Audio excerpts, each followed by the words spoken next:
Friends, welcome to our channel Sami Karthi. இன்றைக்கி நம்ம சேனலில் என்ன பார்க்க போகிறோம் அப்படின்னா, என்னோடய ஸ்டைலில் ஒரு புளிக்குழம்பு ரெசிபி தான் பார்க்க போகிறோம். புளிக்குழம்பா இது எல்லாத்துக்கும் தெரிஞ்சது தானே அப்படின்னு நினைக்கலாம். ஆனால் என்னோடய ஸ்டைலில் நான் எப்படி பண்ணுறேன் அப்படிங்கிறத உங்களுக்கு காமிக்கணும் அப்படிங்கிறதுக்காக தான் இந்த வீடியோ.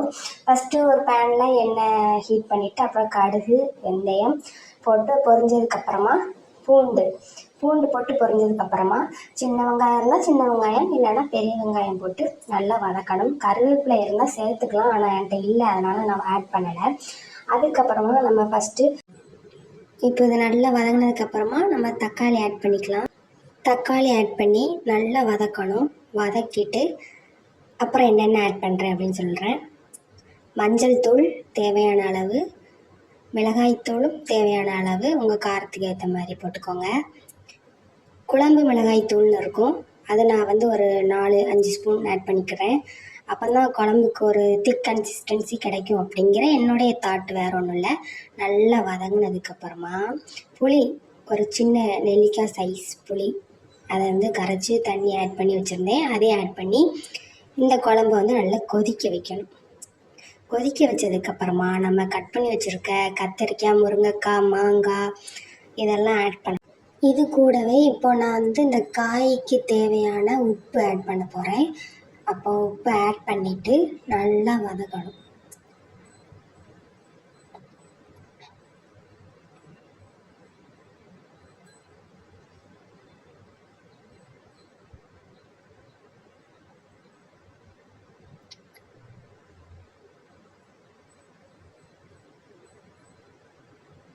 இந்த ஸ்டேஜில் நம்ம தேவையான அளவு வாட்டர் ஆட் பண்ணி மிக்ஸ் பண்ணி க்ளோஸ் பண்ணி கொதிக்க வைக்க போகிறோம்.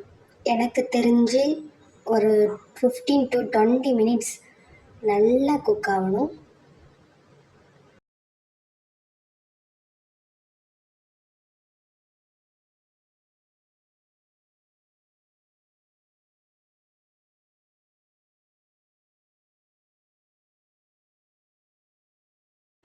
இப்போ குழம்புக்கு தேவையான தேங்காவை அரைச்சி எடுக்க போகிறோம். தேங்காவோட நான் பொரிகடலை ஆட் பண்ணியிருக்கேன்.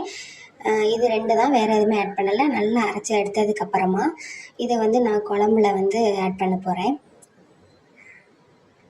குழம்புல ஆட் பண்ணி அதுக்கப்புறமா தேவையான தண்ணியை மறுபடியும் ஆட் பண்ணிக்கலாம். ஆட் பண்ணி நல்லா மிக்ஸ் பண்ணிவிட்டு மறுபடியும் மூடி வச்சு ஒரு 2 to 5 மினிட்ஸ் அதுக்கப்புறமா நம்ம குழம்பு எடுத்து பார்த்தோம்னா நம்மளுக்கு தேவையான ஒரு கன்சிஸ்டன்சி கிடச்சிருக்கும். அதுக்கப்புறமா நம்ம கட் பண்ணி வச்சுருக்க மல்லித்தலையை குழம்புல ஆட் பண்ணிக்கலாம். ஆட் பண்ணி கொதிக்க வச்சுட்டு அவ்வளோதான், நம்மளுடைய சிம்பிளான புளிக்குழம்பு ரெசிபி ரெடி ஆயிடுச்சு. நீங்களும் உங்கள் வீட்டில் நான் சொன்ன மெத்தடில் நீங்கள் புளிக்குழம்பு வச்சு ட்ரை பண்ணி பார்த்துட்டு கண்டிப்பாக நம்மளுடைய கமெண்ட் செக்ஷனில் கமெண்ட் பண்ணுங்கள். நம்மளுடைய வீடியோவை இப்போ தான் ஃபஸ்ட் டைம் பார்க்குறீங்கன்னா லைக் பண்ணுங்கள், ஷேர் பண்ணுங்கள், கமெண்ட் பண்ணுங்கள், சப்ஸ்கிரைப் பண்ணுங்கள், நான் பக்கத்தில் இருக்க பெல் ஐக்கானை கிளிக் பண்ணுங்கள்.